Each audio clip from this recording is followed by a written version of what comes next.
Hello and welcome to a special segment of a chat with Chief Samuel Oluyemi Falaye. He is a former secretary to the military government of Ibrahim Babangida, also an Afenifere chieftain, and he was also a one-time financial minister at the same regime. I am Angela Daku. Thank you for joining us on the program. Thank you very much. Well, 62 years ago, when Nigeria gained independence, so many Nigerians were happy and they were delighted about the whole scenario. So what was your own experience at the time and how was the journey like? Well, on the latter side, I would like to ask, what was your own feeling on Independence Day? Were you around? Certainly not. Okay, you are not. Well, I was around. I was the first year undergraduate at University College Ibadan. And we were very optimistic. We were very happy that we were going to become independent. And the giant of Africa will finally rise and shake the world and give Nigeria its place in the world. But unfortunately, almost immediately after independence, the crisis began. The crisis in the Western region, the declaration of state of emergency, followed by the weighty operation in the Southwest, then the first military coup in January 1966, followed by the Civil War.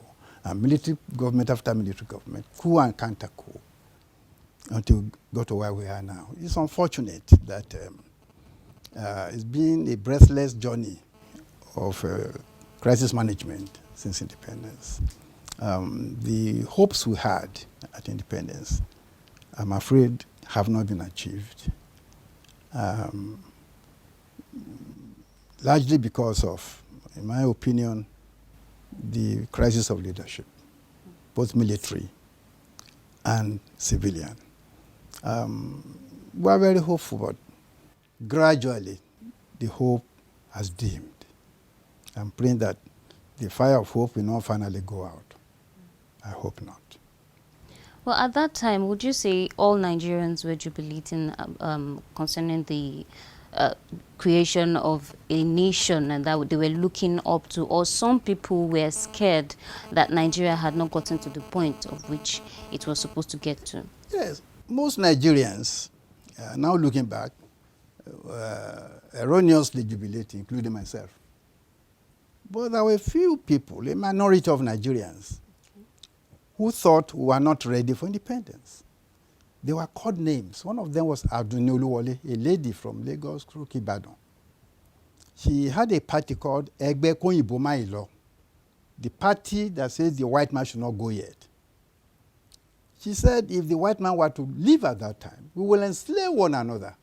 And to demonstrate that, she tied the big chain around her waist and got some of her boys to drag her through the streets of Nigeria to show how we would treat one another after the departure of the white man. She was called a sellout, was called the conservative agent of imperialism. But events have substantially proved her right, sadly to say. Yes, there was a dissenting minority who were abused and humiliated. But events have proved that they were nearer the truth than the rest of us. So where did we get it wrong? Where did we go wrong? And how do you think we can go back to track? Well, we got it wrong by degrees. You see, running a modern state is not for just anybody. I'm sorry to say this. It's not arrogance. A state as big, as complex as Nigeria requires a team at the governmental level that knows how to run a modern state. A team that knows that every naira has an alternative. In other words, the 1 naira you are spending on education, if you don't spend it on education, there are other things you can do with that naira. In other words, a team that treats every unit of income with respect. And we only commit that money when it's satisfied that it will bring prosperity and improvement to the economy. Well, when you have governments that just spend money without any again, we have abandoned planning. We abandon planning. In my time, when I was in my prime in the public service, we had what we call 4 or 5 year national development plans that will set out what the government will do for the next 5 years, sector by sector. In agriculture, this is what the government is going to do for the next 5 years. In road transportation, they will lease the roads throughout the country and make sure that the roads constitute a network that makes sense on the ground. And these are the ports we are going to build that the roads will service. And these are the schools and universities we are going to build, and the teachers and professors needed will also be worked out. So we had that plan to guide action. That's nothing now. And when you have no plan, every naira looks like a surplus. You can just play around with. That is part of our problem. No major company in the world operates without a program, without a plan. Are you trying to say that the plan has been totally abandoned? For the past almost 20 years, we've abandoned formal planning. They say they have rolling plan. That's an budgeting. You must look 5, 10 years ahead. We are not doing so anymore. So you building a road, where is that road going to link with? Your program must make sense. It must form a network, a cohesive network. And if anybody wants to change anything in the plan, must have to justify it with superior argument. That's no longer being done. So powerful ministers are just getting money and spending money, and that's how we got into this mess. Well, and by the way, somebody frightened me the other day. I think it's somebody in the Senate who said Nigerians are complaining that the government was overborrowing. He said we should continue to borrow and borrow. That shocked me. I don't think the man understood what he was talking about. Borrow, and you trigger hyperinflation. No matter how many billions you think you have, it becomes tissue paper in no time at all. So I'm praying and hoping that the new government will see this as an existential threat to Nigeria. The twin problems of insecurity and financial crisis. Now that we've actually found ourselves in this financial crisis, you've mentioned that we have found ourselves in so much debt, and I wonder how we are going to pay. So it's in the minds of many Nigerians. I'm happy you are raising this matter. Almost 20 years ago, I gave a lecture, and later I reproduced it in my book, The Way Forward for Nigeria. I will give you a copy before you go. In that lecture, I addressed what to do about Nigeria's external debt at that time. Now I'm hearing government officials saying Nigeria will ask for debt forgiveness, that will ask those who lent us money abroad to cancel the debt. This is a joke. A joke because, as I argued in that book, and it's still relevant today, it's a joke because those who lent us the money abroad, they know that a lot of the money that has become debt was stolen. We forget that the money we steal, we hide in their banks abroad. So they know who stole what and where is keeping the money and how much has stolen. So if they know that as they do, we think they will forgive you, say, okay, we forgive you, go and borrow more and then steal more. They will never forgive your debt. And they should not forgive your debt because the debt has not accumulated as a result of honest application of borrowed money to the problems of the country. And so in that article, I examined a few other options. And the one I recommended, which I still recommend, is a debt buyback option. The debt you are owing to foreigners, you buy it back at a discount, which was what Obasanjo did when he became president. And that is the only, in my view, viable option. But the crunch problem will be, where are you going to get the dollars with which to buy back your debt at a discount? If you are owing $60 billion today, you approach your creditors abroad. It's okay, look, we want to buy back this debt. The documents we give you that we owing you 60 billion, we want to buy it back, give it back to us. We'll give you 40 billion today instead of 60 billion in an indefinite future date. Many of them will jump at it, but you must have the $40 billion today. Where are you going to get that from? So in my article, The situation was as bad as this then. And then what I proposed was that Nigeria should, as an extreme measure, consider sale of some of its equity in the oil companies. Nigeria has investment in the oil companies. Mm-hmm. Sell some of your shares in the oil company, raise the $30–40 billion and use it to buy back your debt and buy back your freedom. It's a viable option because our oil company partners, they don't want partners. We force ourselves on them. They'll be glad to get rid of us by buying our shares and giving us the dollars. So we have a ready market for selling the dollars, the shares. Have they got the money? Of course, they have the money, if we are willing to sell. So I said in my article, Nigeria should sell some 10% or so of its equity in the oil company to raise $20 billion, then to buy back our debt. Fortunately for General Obasanjo, when he became president, the oil market improved. I was able to raise the dollars from current earnings at that time, with which he bought back the debt. Today, our position is similar to the one I addressed in that article. If you are going to buy back your debt, you must consider disposing of some of your assets to raise the dollars to buy the debt and become free again. Well, on the long run, that's the external debt. Okay. That's the external debt, which is the more worrying one. The domestic is in Naira. You can always find a way of dealing with that. But the more difficult one is the one I've just addressed, that you have to buy back. Forgiveness, please don't mention it again. You become a laughing stock. Nobody will forgive your debt. Nobody. But on the long run, won't there be any effect on the economy? If what happens? If they buy the debt. If we buy it back? Yes. It's a positive. Oh yes, read the article. I'll give you a copy of the book. If you buy back your debt, your foreign debt is now, let's say $50 billion. It's now zero. Foreign investors will see that if they invest in Nigeria and they make profit here, and they want to repatriate the profit, they'll be able to do so. But now, when you have no dollars, they make profits, they want to repatriate it in dollars, you don't have dollars to give them, so they don't come to invest.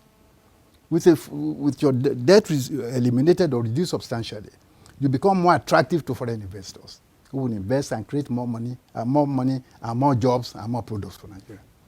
Very positive and powerful. Still in the issue of finance, yes. What do you have to say concerning the mismanagement of funds, public funds for that matter, from public offices? Well, our approach in Nigeria is the hard-fisted approach, which is all right. You set up institutions to catch public officers who are stealing, CPC, EFCC, catch them, try them, put them in prison. That's fine, but doesn't go far enough. I believe the most effective thing we can do to change the corruption situation in Nigeria is for the leader himself to set the standard. When I say leader, I don't mean just the president, but I mean the leader in every government, in every organization. If you are the head of a ministry or head of a church, for you to be honest and to appear to be so. Because people quite often, your children inclusive, they will do what you do, not necessarily what you ask them to do. So if we know that our leaders are honest, that they will not do deals and steal our money, there will be very few ministers or commissioners who will go and do deals. Because I had the privilege to have served both in government and the banking industry. And I want to say that when I was in the bank for 5 years, because I told my staff that I had never given a bribe, nor accepted one, and that I will never do so in the banking industry as well. And that if any one of them took any bribe from customers, one, I will make sure we got the money back from him. Two, he will lose his job. Three, he will go to jail. And that they should not take money for themselves, nor for me. I want to say that, thank God, throughout the 5-year stay, there was not a single case of fraud in my bank. Our external auditors never discovered any single case of fraud. And the central bank auditors never discovered any case of fraud.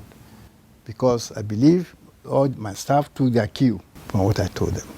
But if they knew that I was just talking righteousness, I was a thief, and they were taking bribes from me, everybody would help himself. So the example by the leadership goes a long way to reduce the degree and extent of corruption. If that is dealt with, then the enforcement agencies can then deal with the rest. But dealing with catching thieves and officers without this leadership responsibility, we are wasting time. For example, it is known that serving officers in public institutions have private estates in Abuja. Serving officers, estates that will cost billions of naira, and nothing happens to them. That is it. That's what I'm talking about. The person who owns that estate himself should have been an example to the people he was leading. Not only was he not an example, he was an example in the opposite direction. An example in how to steal public funds. That's what I mean. So you're trying to say that the leadership is the main issue? Of course, it is. What happens as some of the agencies are corrupt? That's what I'm talking about. That the leadership is not setting a good example. Could there be any measures, probably any other agencies or somebody that could supervise? No, that go the Nigerian way. We set up a new agency to supervise the thieves. Very soon they themselves become thieves. They'll be sharing the money with those who are supposed to be arresting. No. We have enough bodies, CPC, EFCC, police, we have them, DSS. We have enough of those bodies. What you don't have enough of is honest and committed leadership at the presidential, ministerial, governorship, departmental, educational levels. For the leadership to say, we are going to stamp out corruption. I will not be corrupt. I'm the principal of this school. Go to any school. I have a little boy from school. When he was leaving school recently, he was out to bring about 25,000 naira for various things, some of which I refused to pay. And the teacher never came back to me because they just wanted to take the money to help themselves. Those are leaders in the school. They are involved in corruption. You're not just the president or the governor. So at all leadership levels, if we agree to end corruption, it will end tomorrow. What's the first step, do you think? Is number one man to launch a major program to stamp out corruption by, first of all, starting with himself. You know, in Indonesia many years ago, the level of corruption was monumental. Then a new president came, I think it was Sukarno, and he decided to stamp out corruption. In those days before he came in, the custom service in that country had its own hit squad. If you brought in any goods into the country and you didn't want to pay their bribe, you use your influence as a brother to minister or president, they will let you clear your goods. In the night, the hit squad will come to you and kill you. Yes, it was as bad as that. But this new president came, and in a number of 4 or 5 years, they had tried and eliminated about 30,000 people. Physically killed about 30,000 people. I'm not recommending that for Nigeria. But that was one way it was done somewhere else. But in that case, I'm not a recommender. What I'm recommending is that we should see that as a possibility and as a warning to all of us. And therefore, we should agree to play that leadership role wherever you are. That I, as the leader of this little place, I will not be corrupt. You know, so that those working with you will not likely to be corrupt as well.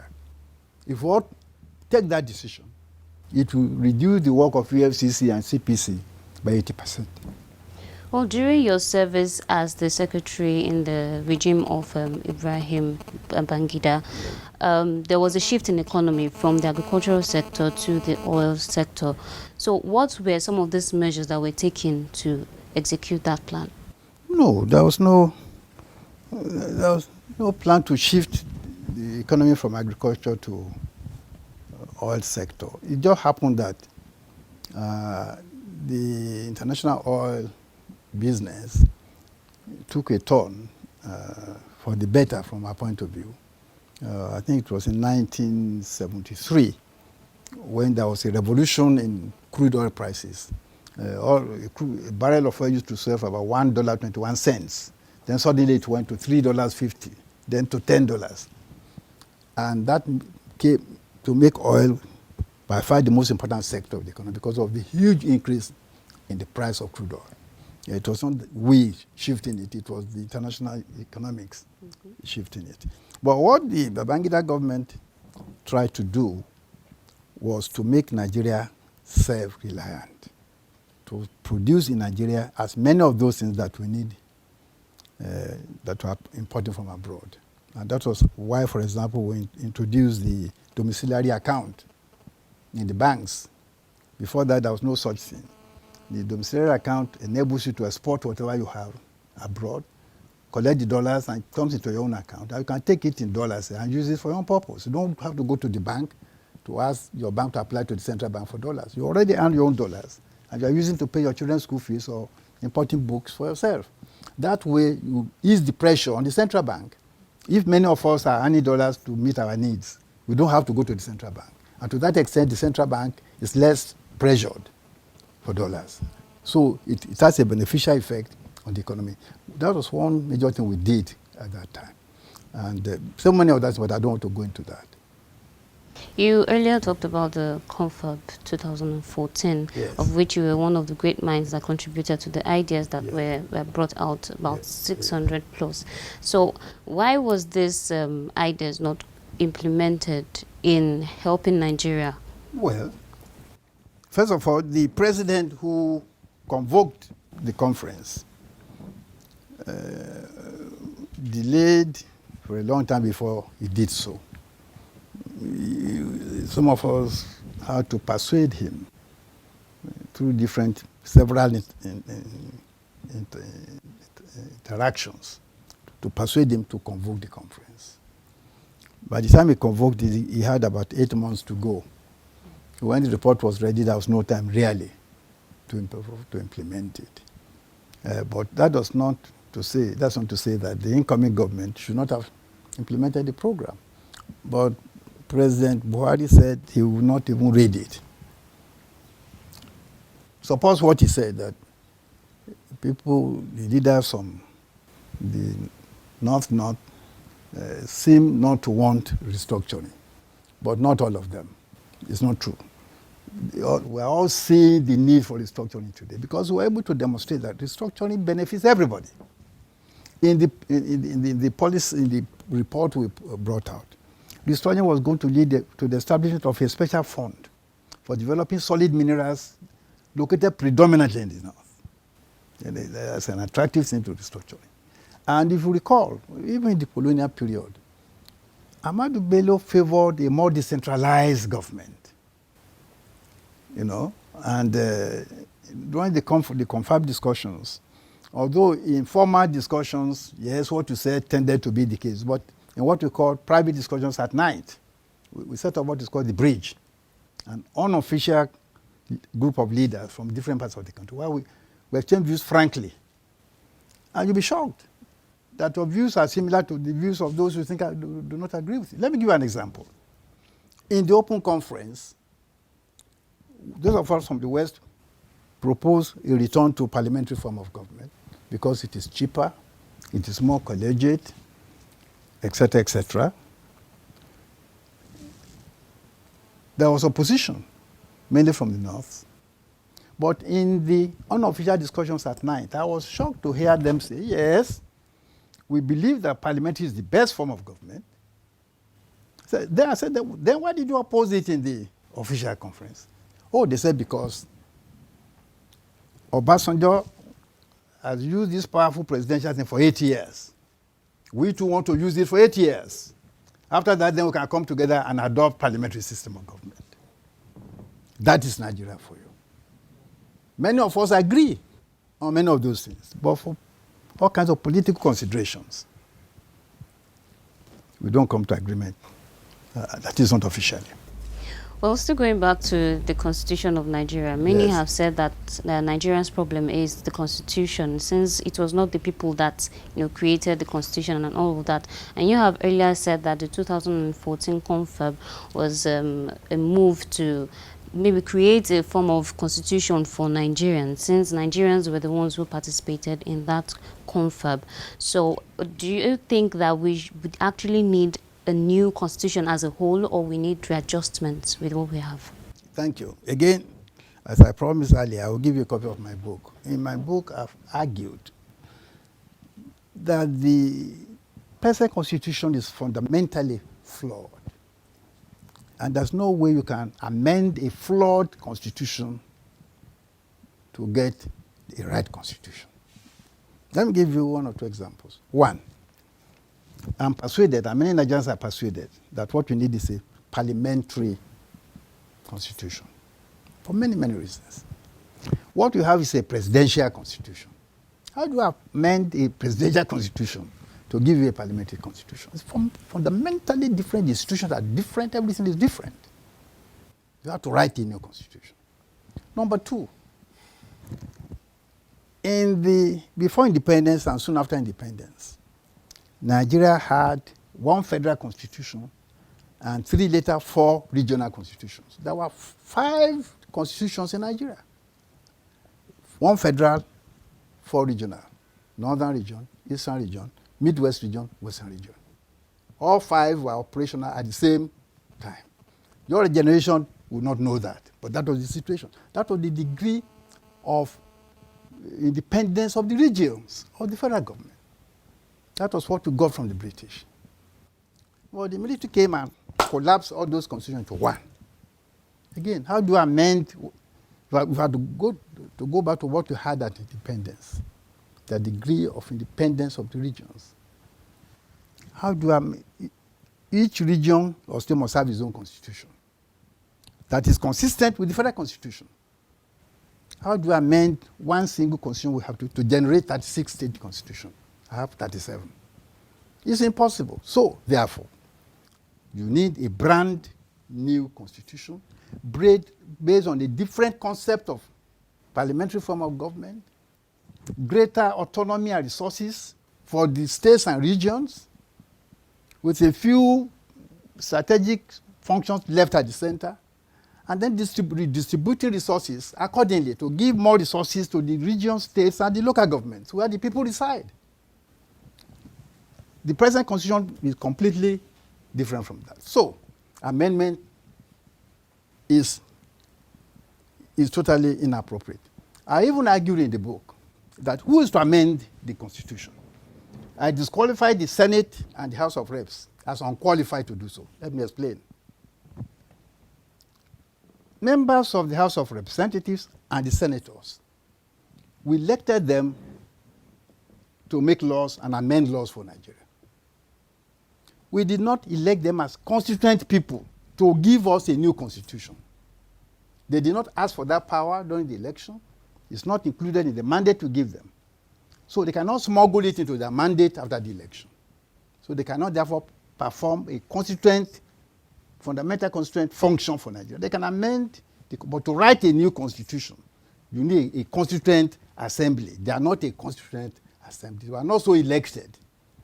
And then I went further to say that if we must have a new constitution, every major ethnic group in Nigeria must be represented in doing so. Are we too many? I examined that point. At the last count, there were about 400 distinct ethnic linguistic nationalities in Nigeria. And as an annex to that book, I set out how all of them could be represented in the Constituent Assembly, which will still not be too large for decision making. So, the reason I disqualified the National Assembly is that out of 400 ethnic groups in Nigeria, less than 50 are represented there. You only need to look at some of the northern states. Take Adamawa. There are about 50 different ethnic groups in Adamawa. How many senators you have? 3. those 3 will come from 3 ethnic groups out of 55. Meaning that 52 are not in the House of Reps. Maybe they have 10, 12 out of 52. Go to Plateau. So it is only in the homogeneous West, East, and core North that those 3 areas account for about 75% of the members in the National Assembly. But they account for maybe not more than 20 ethnic nationalities. And they've taken 75, 80% of the seats. So the remaining 300 and something have to share. So in terms of ethnic representativeness, the National Assembly does not qualify to give us a new constitution, because it's a minority institution from the point of view of the extent to which they represent all the nationalities in Nigeria. So I dealt with this comprehensively. And so the conclusion is that you need a brand new constitution given Nigeria by a representative, a truly representative national conference. But the confab of 2014 was not as representative as what I advocated, but it's far more so than the National Assembly. Well, in summary, what are those lessons that Nigeria has failed to learn from the past? And also, what are some of the lessons we should learn? We haven't learned any lessons at all. For example, in 1983, there was mayhem here in Ondo State when the electoral body announced that the person who lost the election was the winner, that Omobori Owo was governor. Hundreds of people were killed, houses were burnt. There was chaos here. Although I was not living here, I was living in what I heard what happened. But that has not stopped you from rigging elections up to today. Have we learned any lesson? So everybody feels, oh, it cannot happen to me. You see, if the thieves learn their lessons, nobody will go to jail twice. But he's jailed once, the next one, so I'll be smarter this time. I will not be caught. But it's caught again, goes to jail. So that's why you have multiple, people go to jail multiple times. People they think they are cleverer than the first time around. We haven't learned anything. If we learned anything, in 1965, election was massively rigged in the Southwest. Operation Wet Tear came. People were being burnt alive. We'll have said nobody will rig elections again. But that's not the case. People were detained and tried for stealing public funds. And yet, recently they said the Accountant General was alleged to have stolen 109 billion, one man. Has he learned any lesson? 109 billion. So, we don't seem to learn lessons. We think we are smarter than the last round or than the next person who will somehow avoid and escape justice. So, I hope Nigeria has never been this challenged. We face an existential challenge. And we must get it right this time around if we are to remain one united country. Talking about the forthcoming 2023 general election, yes, there has been a serious tussle for the emergence of the presidency and all of that. But it was said that at some point you supported an Igbo candidate, and recently we've heard and you've come out to the public to endorse the SDP presidential candidate in person of Prince Adewale Adebayo. So what do you have to say about the situation? There is a degree of misrepresentation going on. Okay. I have retired from partisan politics, so I'm not obliged to support the candidate of any party. That does not mean I will not support any candidate, but I will make up my mind after seeing the program that the candidate wants to implement to solve our problems and assessing the character of that candidate to see whether I can implement that program. That is my basis. Okay.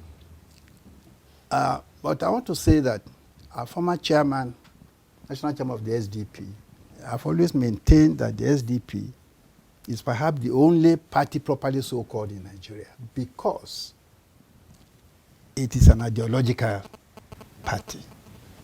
The original SDP and NRC were given to Nigerians by President Babangida's regime. But following Abiola's election and the annulment of the result of that election, that SDP was proscribed. But I had the honor to have led the move to revive SDP, the present SDP.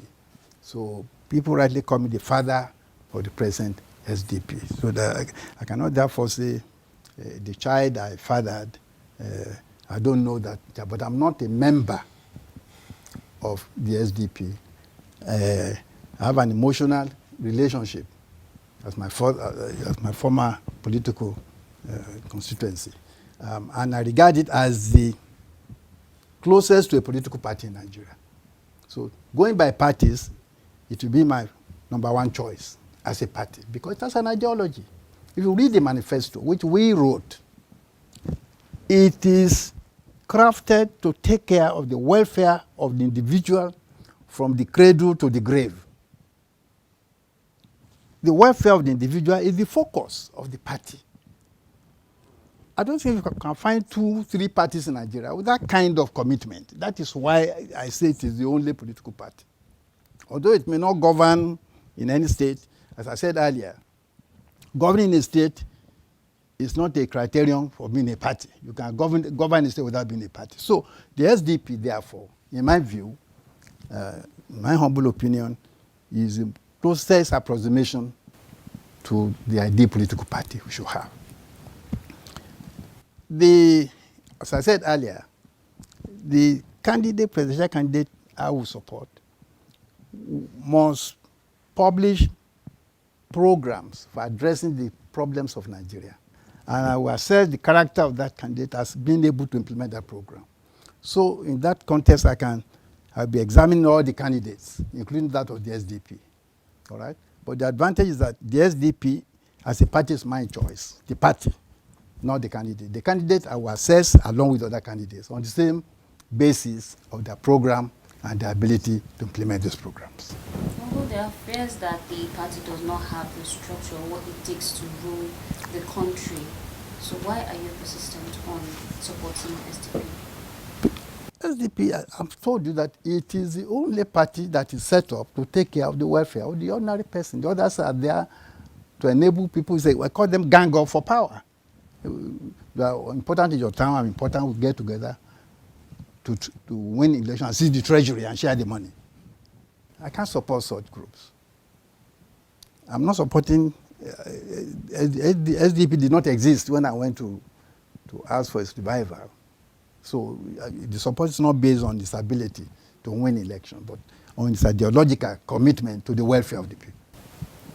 Yeah. But the commitment to the welfare of the people, is it enough to, take up the responsibility of... It is the only criterion for governance. Commitment... the structures No. We are talking about winning elections. Winning elections, that's what we are talking about. I have retired for 3.5 years. I do not now know what structure the SDP has or does not have. If this were 4 years ago, I'll be able to tell you. But since I retired, and I meant retirement, genuine and sincere, I don't know what's going on in any party, all right? But conceptually, ideologically, SDP will be my number one political party because of its ideological commitment. But whether it has the resources or the structure, I'm not in the position to say because I have not been in the party now for almost 4 years, since I retired. All right, it has been a wonderful discourse with you, sir, and we appreciate all your efforts to address the situation of Nigeria. Thank you so much. Thank you very much. I sincerely thank you for coming, and I genuinely empathize with you, people of the younger generation, who have to face a very challenging country. I pray that God will enable us to survive the crisis ahead. And I hope a new Nigeria will emerge that will give us a secure and prosperous country to live in. Thank you very much. Thank you so much. And this is where we draw to a close this special segment of a chat with Chief Samuel Oluyemi Falaye. Thank you so much for joining us once again. I'm signing out right now. I'm Angela Danko.